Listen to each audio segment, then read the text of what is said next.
I'm excited to post this video about how best defend yourself with the proper tools and having a self-defense strategy while you travel the highways and the byways of the United States. So get ready to learn as I am presenting to you this video from the perspective of a solo man traveling full-time in a van.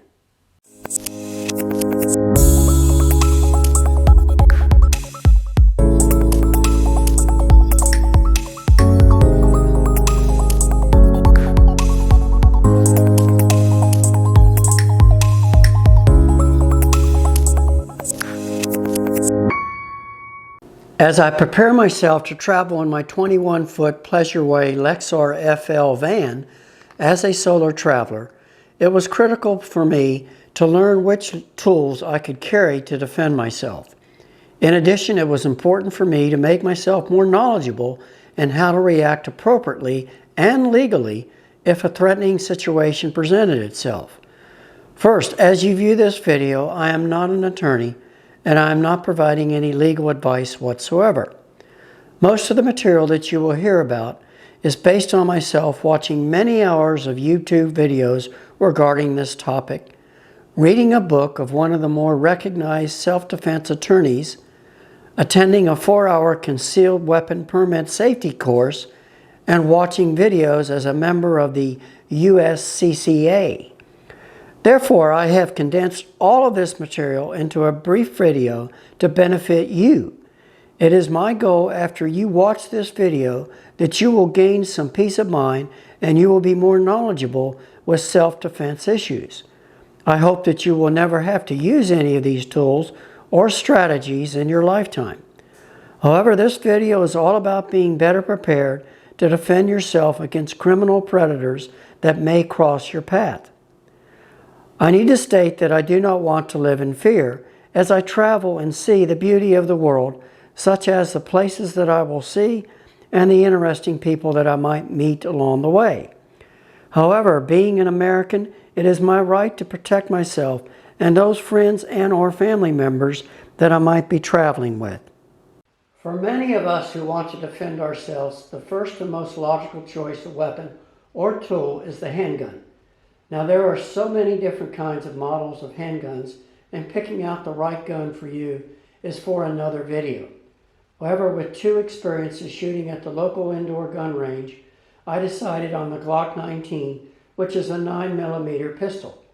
My word of advice to you is to shoot several different kinds of handguns and see which feels good in your hands and how you react when you pull that trigger.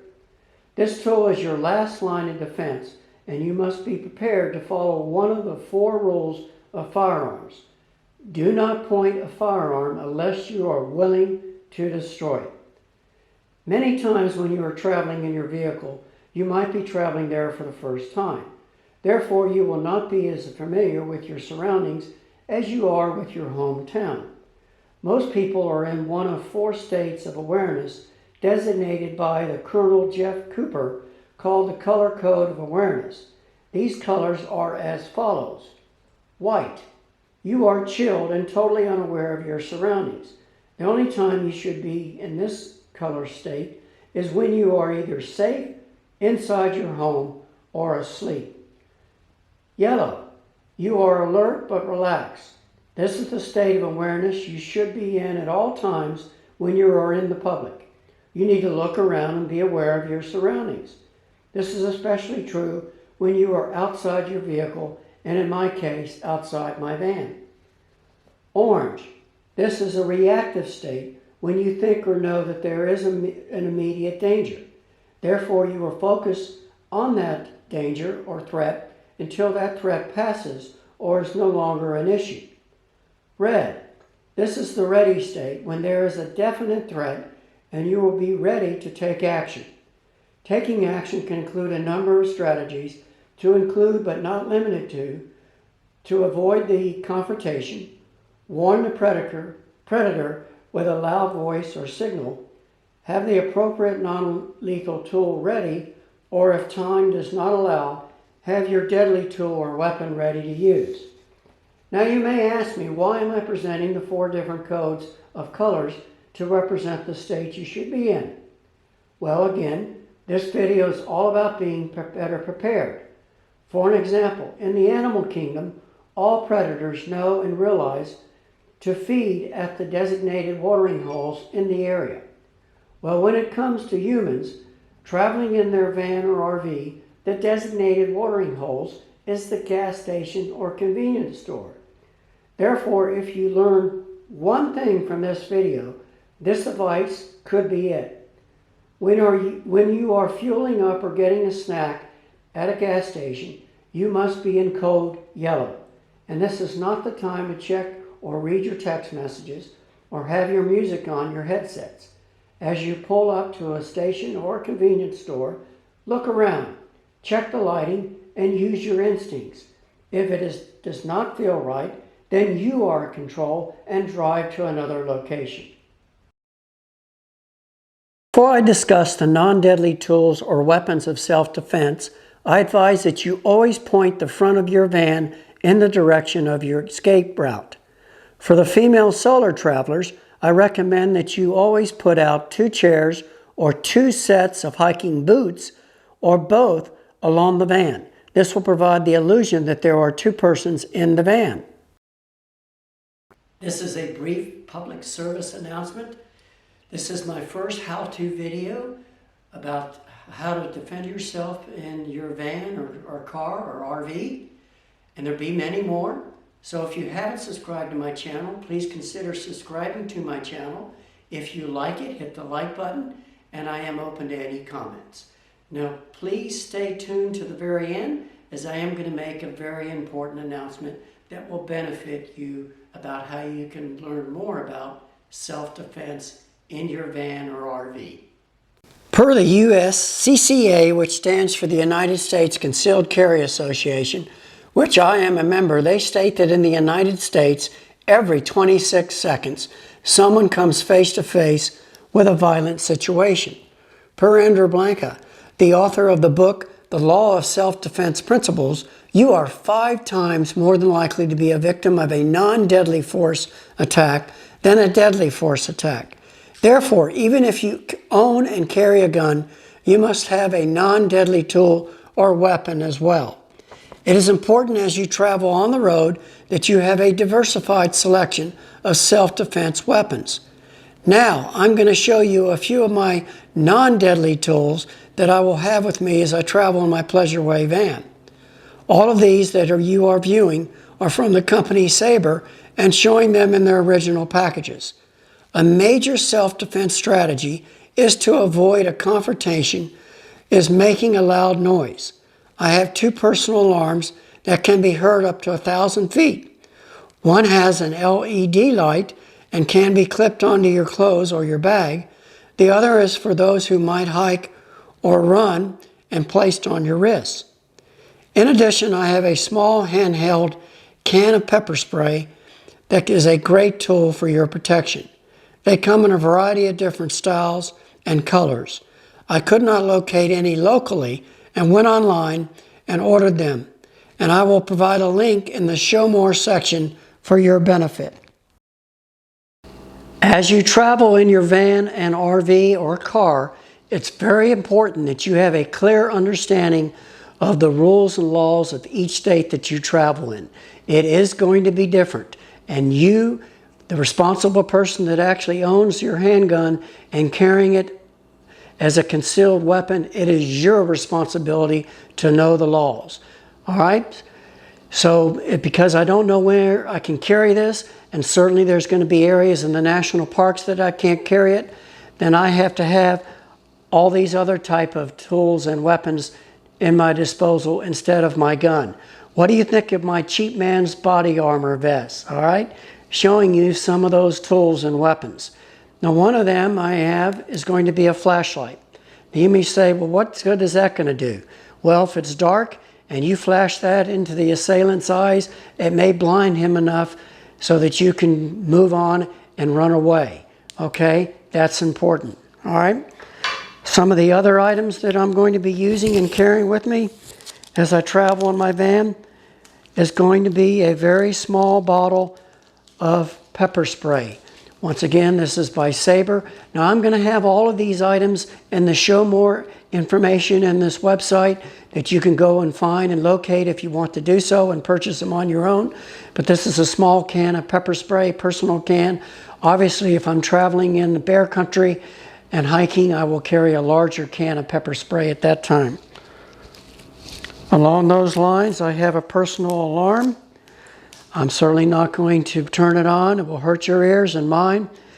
But this does have an LED. Woo! I lied. I did turn it on by mistake, and that sure did work. But it does have an LDD light. Also has a flash LDD as well. This is very important for you to have. Once again, telling that person, stop, I have, and make a loud noise for that person to go away and not confront you, okay? This is a very cool item. This is by First or Fast Striker. And all this is a rubber piece with a metal tip. And if you get to hand-to-hand combat with somebody and you whip that, well, that hurts, and you hit that, well, that's going to make a sting. And once again, say stop. I've taken care of myself. I have the weapons to protect myself. Go find an easier prey to deal with today, okay? I have a small knife by Spyderco, very small knife. And you may say, why do I have such a small knife? Well, each state, once again, the laws by what size blade you can carry varies. But I think in most of the states, you can carry something this small. I will have this information in the show more information about this knife and how you can go about carrying it on your person. And last but not least, this is around my neck. And I simply just pull it out like that. And you can jab your assailant if you are in a one-to-one battle with that person. Hopefully stab him or her enough so that you can get away and move on. So these are some of the tools that I'm going to be carrying on my person as I travel in my van, and you can carry as well, but to protect you. As I promised, this is going to be some valuable advice if you own a gun and travel with it in your van, RV, or vehicle. There is a book that is a must to own. The book is updated every year, and the name of the book is The Traveler's Guide to the Firearm Laws of the 50 States. Firearm laws can be quite intimidating when traveling outside one's own state. Well, as I travel full-time in my van, I must be aware of the laws in each state. The book is easy to read and understand, well organized and concise, and small enough to keep next to you as you drive. The price is only $15, and it is well worth the price. For an example, I'm showing you the page for the state of Washington, and shows you at the top of the scale of 0, which is total prohibition, and 100 total freedom. It ranks in about 78, and you can see the concise checklist for your reference. When you compare it to the state of New Jersey, the rating is 8 out of 100 as one of the least friendly states to carry your firearm. You can purchase the book by going online, and once again, I will have some links in the Show More section of this video. By reading the book entitled The Law of Self-Defense Principles, the author has made it clear to me, and I quote him, "By just having a gun is not enough, but you have to be responsible, be prepared not to just win the physical fight, but to also be prepared to win the legal fight." End of quote. Therefore, I am recommending for all gun owners to read his book or listen by audio. You can order online for $25, and once again, I will provide a link in the Show More notes. Once you better understand the principles of self-defense, it could not only save your life, but it might keep you out of prison. In summarizing his book, it states a sound self-defense strategies can include the following. 1. Project confidence and avoid looking weak and stay alert of your surroundings. 2. Avoid involvement of bad situations and follow the 3 don'ts. Don't do stupid things, don't go to stupid places, and don't hang out with stupid people. 3. Escape and retreat from a fight. 4. Use verbal defense. Get loud and yell at your attacker or use a personal alarm. And 5. Have a diversified toolbox of self-defense weapons other than your gun. Well, if you're still watching, congratulations. You've made it to the end of the video. I greatly appreciate you watching this video in its entirety. As promised, I do have some good information at the very end. Now, in the show more notes, I'm going to have all of the products that I have made available to you or shown you in this video. In addition, I'm going to show you the 2 books, or have those down there in the show more notes, the 2 books that I highly recommend you purchasing and reading and having it for your education.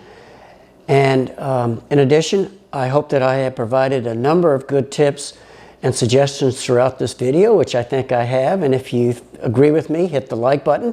And if you haven't already done so, please subscribe. Now, the exciting news is I have 5 additional YouTube videos that are in the show more section.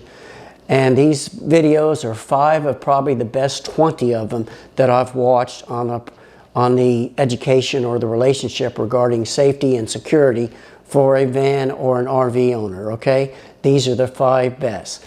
So they're for you to watch if you'd like to do so. And please keep in mind, be alert on the road and be safe.